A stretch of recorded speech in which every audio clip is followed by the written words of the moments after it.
Aujourd'hui, nous allons nous immerger dans un monde qui remet en question notre compréhension du passé, un monde où l'histoire rencontre l'inexplicable, le monde des Upares. Les Upares, qui signifie en anglais « artefacts hors de place », objets déplacés dans le temps, sont des pièces archéologiques qui, en raison de leur technologie, de leur conception ou de leurs matériaux, semblent impossibles pour l'époque à laquelle elles ont été trouvées. Ce sont des objets qui nous font remettre en question tout ce que nous pensions savoir sur le passé de l'humanité, sur nos capacités et sur l'histoire elle-même.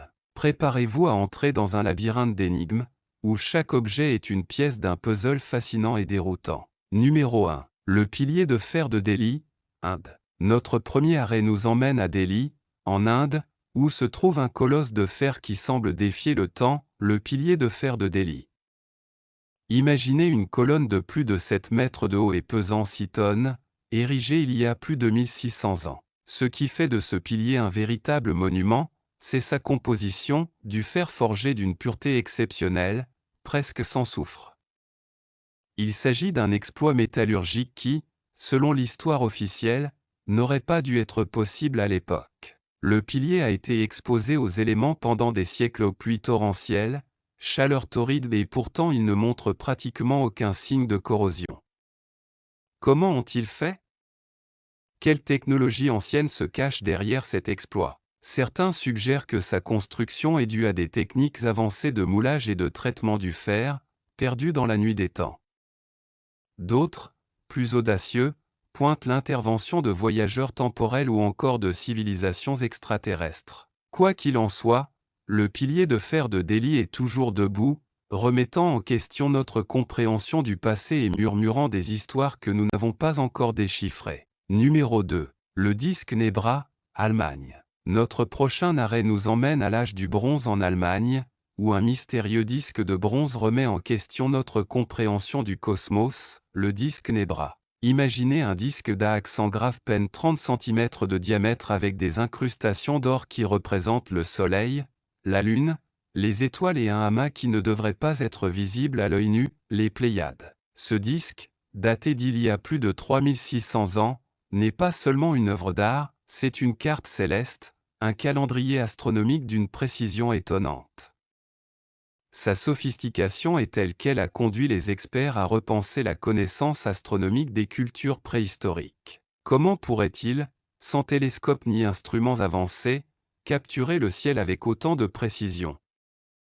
Quelle connaissance se cache derrière cette ancienne carte des étoiles? Certains chercheurs suggèrent que le disque était utilisé pour effectuer des rituels liés aux cycles agricoles, tandis que d'autres le considèrent comme un outil de navigation. Quel que soit son véritable objectif, le disque Nebra nous transporte dans un passé où l'astronomie et la religion s'entremêlaient dans une danse cosmique. Numéro 3. Rongo Rongo, île de Pâques. Nous quittons le vieux continent pour pénétrer dans l'immensité de l'océan Pacifique jusqu'à atteindre l'île de Pâques, un lieu entouré de mystères et de légendes. Ici, parmi les Maohis colossaux, se cache une autre énigme qui défie les experts depuis des siècles, le Rongo Rongo. Imaginez des tablettes de bois recouvertes de glyphes de figures stylisées qui semblent danser à la surface. Il s'agit d'un système d'écriture unique, le seul développé par une culture polynésienne et qu'à ce jour personne n'a pu déchiffrer. Quelles histoires cachent ces glyphes? Quels secrets du passé de l'île de Pâques sont gravés sur ces tablettes?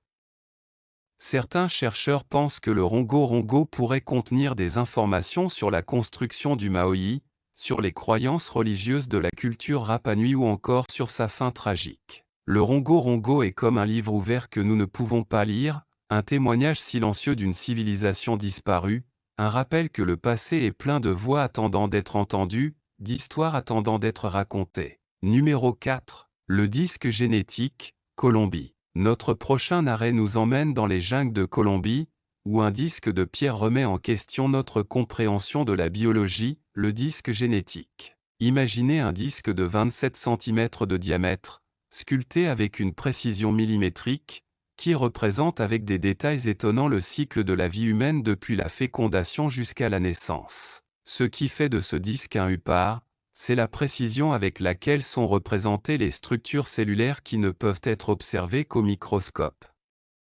Comment pourrait-il, sans technologie optique, capturer le miracle de la vie avec une telle précision? Certains chercheurs suggèrent que le disque a été utilisé à des fins pédagogiques pour enseigner le cycle de reproduction humain, tandis que d'autres, plus audacieux, soulignent la possibilité que ce disque soit la preuve de l'existence d'une civilisation ancienne possédant des connaissances avancées en génétique. Le disque génétique de Colombie est une énigme qui nous rappelle que la vie, dans son essence, est un code, un langage que nous sommes encore loin de comprendre dans son intégralité, un code qui se répète au fil des millénaires, nous reliant davantage à nos ancêtres.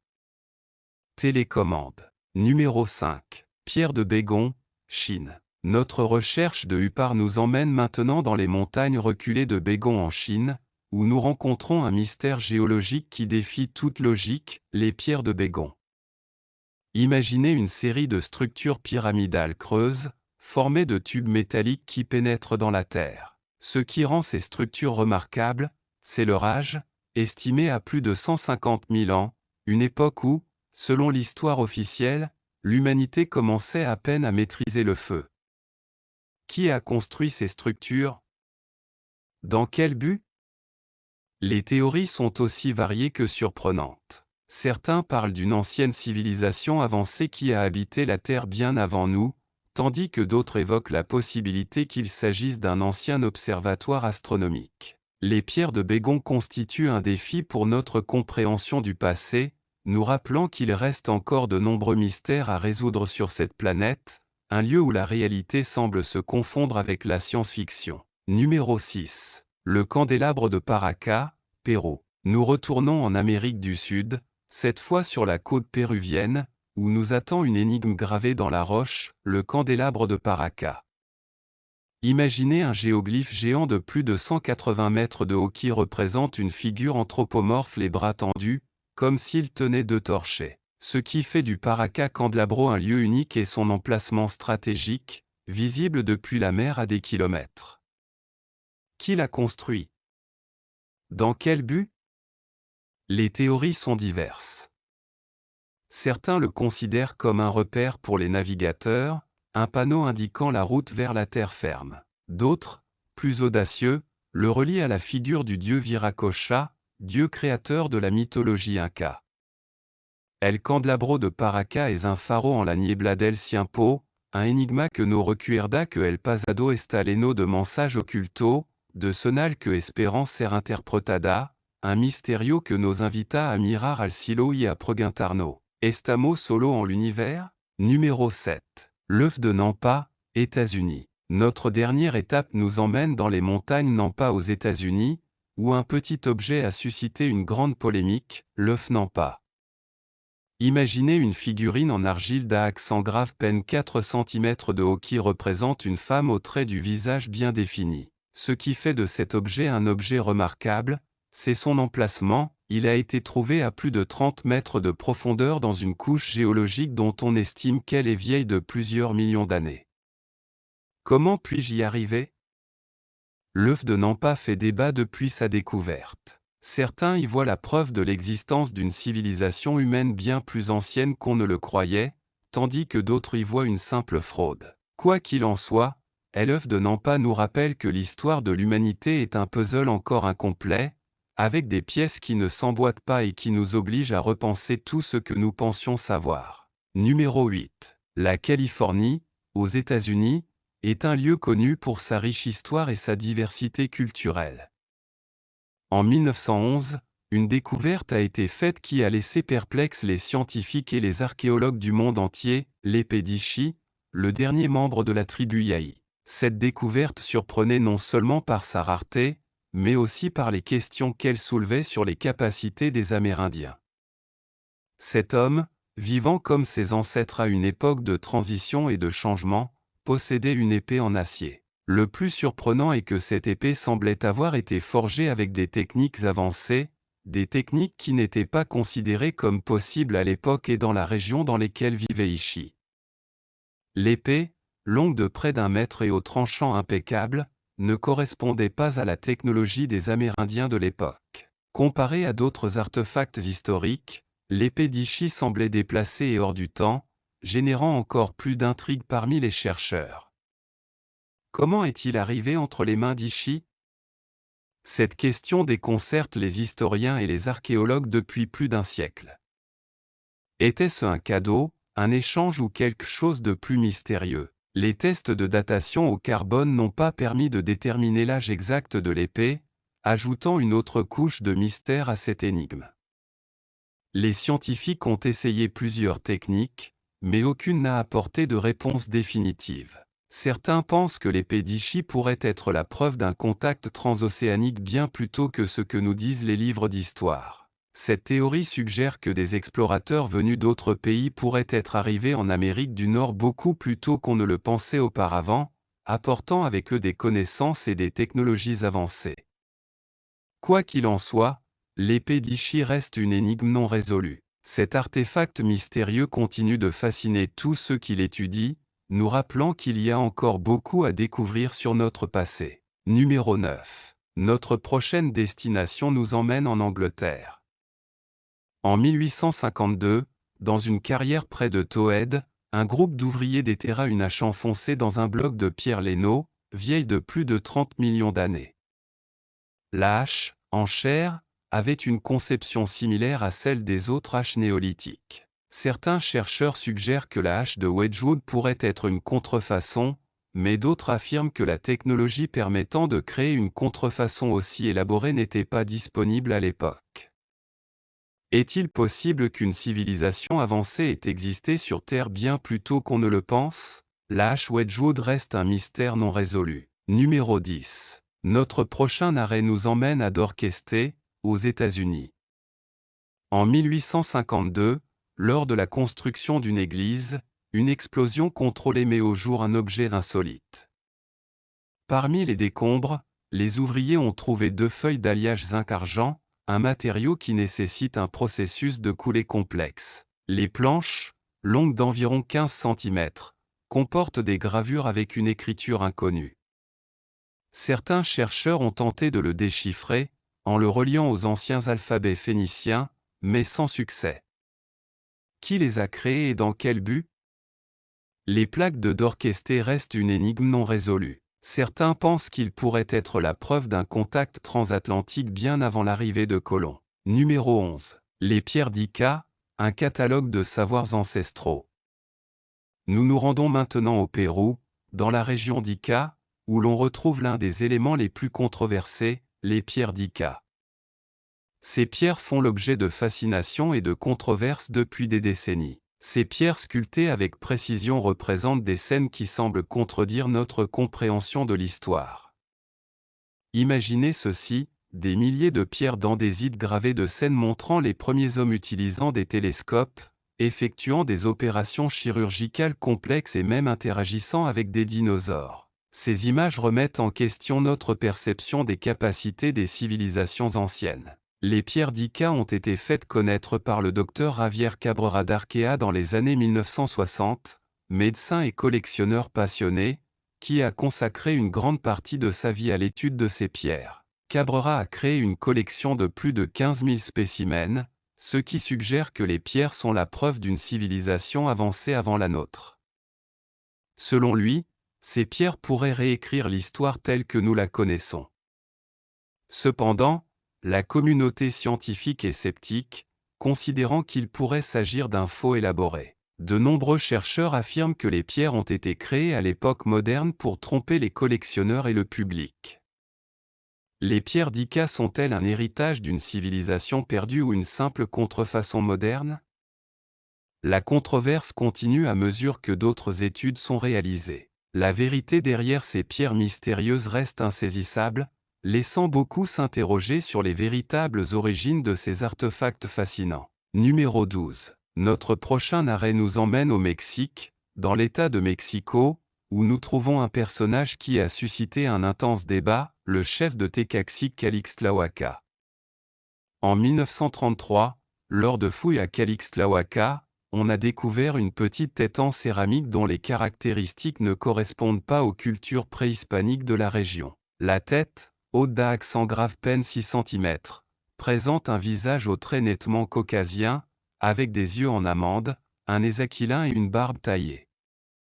Son style rappelle les sculptures romaines du IIe siècle après J.C.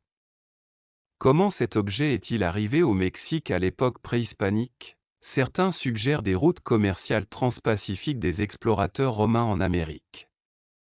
Cependant, la communauté scientifique se montre prudente, considérant la possibilité d'une contrefaçon moderne. Numéro 13. Nous entrons désormais dans les steppes du Kazakhstan, où nous attend un upar qui semble tout droit sorti d'un film de science-fiction, la statuette Chapar. Une petite figurine en céramique d'accent grave peine 15 cm de haut représente un être humanoïde vêtu d'un costume rappelant celui des astronautes modernes. La statuette, découverte en 1997 près de la ville de Yampar, présente des détails tels qu'un casque avec visière et une combinaison ajustée. La datation au carbone 14 situe l'âge de la statuette vers le 8e siècle après J.C. Certains suggèrent qu'il pourrait s'agir d'une représentation d'une divinité ou d'un esprit protecteur, tandis que d'autres spéculent sur la possibilité de visites extraterrestres dans le passé. Numéro 14. Notre dernier arrêt nous emmène en Irak, vers les ruines de l'ancienne ville de Ctésiphon, l'une des villes les plus importantes de l'ancienne Mésopotamie.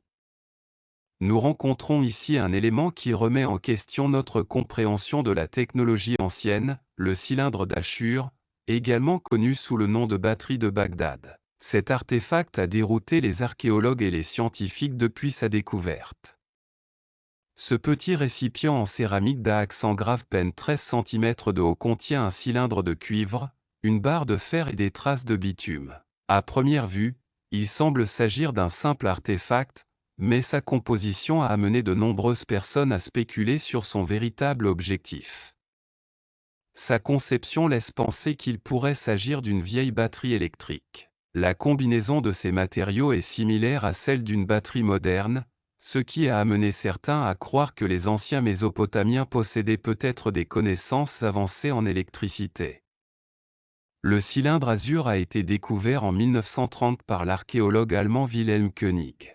Sa découverte était révolutionnaire et a suscité un grand débat au sein de la communauté scientifique sur la possibilité pour les civilisations anciennes d'avoir accès à des technologies qui n'étaient pas crues possibles à l'époque. Certains chercheurs ont réalisé des répliques du cylindre Azur et ont réussi à générer de petites quantités d'électricité en le remplissant d'un électrolyte tel que du vinaigre.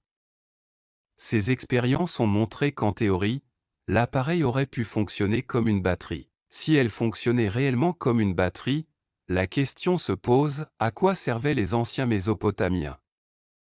Les théories sont variées et fascinantes.